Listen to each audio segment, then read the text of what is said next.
Hey, what's up guys? Today, I'll show you a horror thriller film, The Collector. Spoiler ahead, watch out and take care. The movie begins with a husband and wife coming home to their house one night. The wife calls her husband to their bedroom. He gets up there, and there's a large wooden box inside their room. They have no idea how it got there. A card with the words for the collection is placed on top of the box. The unknown contents of the box move suddenly. The wife gets scared, advising her husband not to open the box. But he still unlatches the lock to discover what is inside. They gasp in horror, and an unknown someone comes up behind them. Arkin is a handyman who works for a wealthy family. The family lives in a secluded and grand mansion. The father, Michael, is the head of a successful jewelry company. That afternoon, Arkin is working on installing Victorian-style bars on the windows. He sees Michael's beautiful wife, Victoria, staring at herself in the mirror and injecting her wrinkles with Botox. Michael's youngest daughter, who's a blonde, comes up to Arkin and invites him for a tea party. He comes with her to her room and plays along with her fantasy that she's a mermaid. He notices that there's a large spider crawling around the teacup that the blonde daughter is carrying. Arkin reaches out to swat it off, but Michael enters the room, a little concerned that the handyman is alone with his young daughter. The spider crawls away and hides behind a large teddy bear. Arkin gets back to work. While handling the metal bars, he notices that there's a large wasp nest near the greenhouse. He makes sure to inform the exterminators working at the front of the house about the nest. Arkin smokes a cigarette before he leaves. Michael's eldest daughter, a teenager, approaches Arkin and asks to bum a smoke. The teenager goes back to her room and gets into a fight with her mother about not wanting to leave for a family vacation. Michael comes out and hands Arkin his wages for the week. He says that he added something a little extra for Arkin's own daughter. Arkin heads out and meets with his daughter, who is staying with his estranged wife. He gives her a teddy bear he bought with the extra cash from Michael. The daughter is happy, but the estranged wife is mad at Arkin. He had promised her that he'll come up with the money needed to pay off her debts. But Arkin doesn't have that amount yet, and the deadline for the payment is tonight. If they don't pay it, loan sharks will come and hurt the estranged wife and their daughter.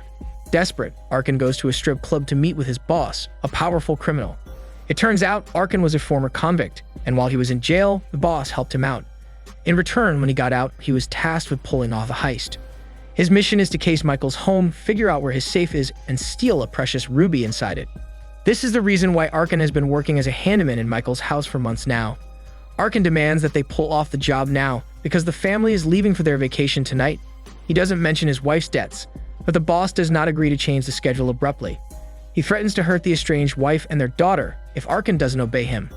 But Arkin knows that if he doesn't get money by midnight, the estranged wife and his daughter will be in more trouble, so he decides to do the job on his own. He goes to the empty mansion and easily breaks inside. When he had stared at Victoria earlier, he figured out that the mirror she was looking at is hiding the safe. He approaches the mirror now, and sure enough, there's a safe hidden behind it. Arkin attaches his safe-breaking device to the door and tries to figure out the combination, but he's interrupted by someone coming upstairs. Arkin abandons the safe and stealthily creeps downstairs to the kitchen. But there are multiple locks on the door, so Arkin goes back to the safe and tries to crack it again. He suddenly hears screams through the vents. Arkin abandons the safe again and walks out the door. Surprisingly, he's greeted by the sight of an injured Michael on the floor. Michael looks at Arkin and thinks that he is the one who attacked him. He tries to get up and attack Arkin, but he unknowingly triggers a trap that hooks his leg with a wire and hangs him suspended from a ceiling. A few seconds later, the same trap drops him several feet to the ground floor. It dawns on Arkin that there's someone else in the house, someone more sinister and criminal than him. He picks up the phone to call the police, but another trap is embedded inside it. A nail springs from the earpiece and pricks his ear. Arkin winces from the pain, but does not scream. He tries to open the nearby window, but another trap springs razor blades on his hand. Still, he does not scream. He gingerly disentangles his hand from the trap. Arkin walks around the house, trying to find a way out. He dodges set-up traps cleverly on the way. Unfortunately, he walks into a web of thin but sharp wires in the laundry room. In the study, there are bear traps strewn around the floor. In the kitchen, he narrowly misses a tripwire that would have sent a blade down his head.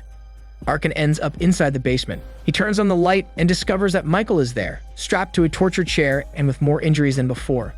Michael tells Arkin that his wife is being held in the other room, and their blonde daughter managed to hide. However, the teenager had snuck out of the house and was gone before the other intruder arrived. Michael also tells Arkin that he has a gun inside the safe and bullets in the bottom drawer. He shares the combination with Arkin. Arkin goes to the other room and sees Victoria tied in a bathtub. She has a blindfold on, but if anyone tries to take it off, the pins attached to it will peel her skin off. He pleads with Victoria to scream, so the intruder will come down the basement, and Arkin can go up to the safe and get the gun. Victoria agrees, and the distraction works. However, the intruder continues to torture Michael. Arkin gets the gun and the ruby from the safe. He opens the drawer next and finds only an empty box of bullets. He decides to go out anyway and still uses the gun as a threatening weapon, hoping that the intruder will believe that it's loaded. Arkin finds a box in the master bedroom closet. It's the same wooden box shown at the beginning of the film. He opens it, only to find the husband from the opening scene. The husband tells him that the intruder's name is the Collector. He goes into his target's houses and lays booby traps inside. He then kills everyone except the one person he wants to collect. Apparently, the Collector had killed the wife and collected the husband, keeping him trapped until it was showtime at Michael's mansion. The Collector was actually the exterminator working in the house earlier that day. He pretended to be taking care of the pests when all along he was booby-trapping the house. Arkin goes to one of the bedrooms and sees an open window. He doesn't notice the hot wax spread all over the floor. His boots are stuck on the very hot wax. Nearby, the family cat is also stuck in the wax and is in pain. Arkin quickly removes his shoes and dives under the bed before the Collector can see him. He goes back to the basement and discovers that Michael was strung up like an animal and exsanguinated. Arkin tries to get Victoria out, but when she sees her husband's dead body, she freaks out and screams. She runs into the Collector, who stabs her several times. Arkin hides in the basement as the Collector drags Victoria back to the bathtub. He slowly sews her mouth shut and pours gasoline all over her body. Meanwhile, the teenager returns home with her boyfriend, completely oblivious to the carnage happening in the house. She thinks that her family has already left for vacation. The couple tries to go in by the front door, but Victoria had changed the locks earlier. They enter through the kitchen door instead, while the Collector lies in wait in the dark. They start to make out on top of the dining room table. Arkin sneaks downstairs, but he's too late. The teenager sees the Collector in the corner. Her boyfriend tries to fight him, but he ends up getting his finger sliced and his whole body chewed up by the bear traps. The Collector grabs the teenager in a chokehold. She manages to dial the police before he drags her away. He ties her to the stairs. Fortunately, Arkin creates a distraction upstairs, and the Collector takes the bait. He unties the teenager, but she is too scared by what's happening. She backs away and grabs a pair of scissors sitting on the shelf, but the scissors are tied to a trap that slams the teenager and impales her on several nails embedded in the wall.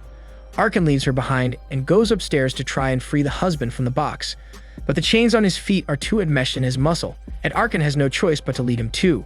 He breaks the window in that room and makes his way outside. He jumps from the roof and is about to leave the cursed mansion. But he looks back one last time and sees the reflection of the blonde daughter banging on the upstairs window, yelling for help. His conscience gets the better of him, and Arkin decides to go back and rescue the blonde girl. They hide in her room together. Arkin improvises a trap for the Collector and enlists the blonde's help. The Collector bangs on the door and eventually breaks it down. Arkin doesn't waste a moment. He immediately breaks the blonde's aquarium, spilling water on the floor.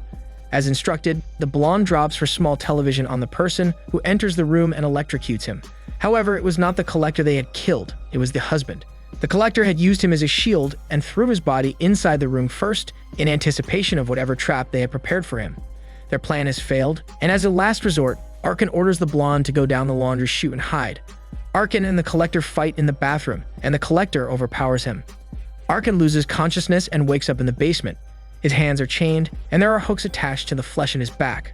Arkin presses a pair of pliers inside his mouth and takes out one of his teeth. Arkin screams in pain. Because of the teenager's 911 call, a cop is dispatched to their house.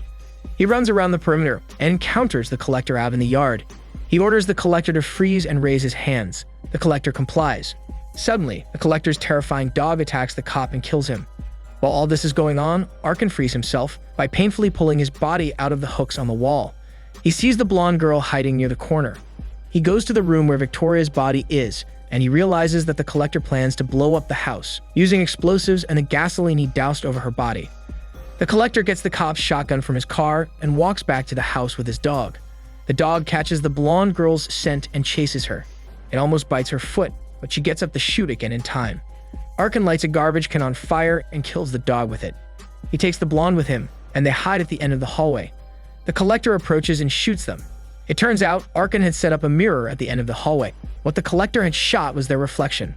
Arkin drops the chandelier that the Collector outfitted with sharp knives on the stunned Collector. Arkin and the blonde escape just as several police cars race toward the mansion. Arkin goes out to the middle of the road to flag the police cars down, but one of them hits him head-on. Another cop rescues the blonde, who's waiting by the side of the road. The others load Arkin into the ambulance, and he tells them what happened.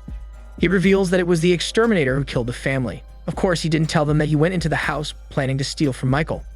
A moment later, the whole house explodes, probably due to the explosives the collector had rigged inside the basement. They assume that the collector is dead, and the ambulance speeds to the hospital. Arkin chuckles as he touches the ruby in his pocket. He had survived a horrific nightmare, and he had made it just in time before the midnight deadline for his wife's death. But his nightmare isn't over yet. A car crashes into the ambulance, and it flips over many times. The driver is dead, and the paramedic with Arkin is woozy. The door opens, and the collector stands there alive. He kills the paramedic with a knife.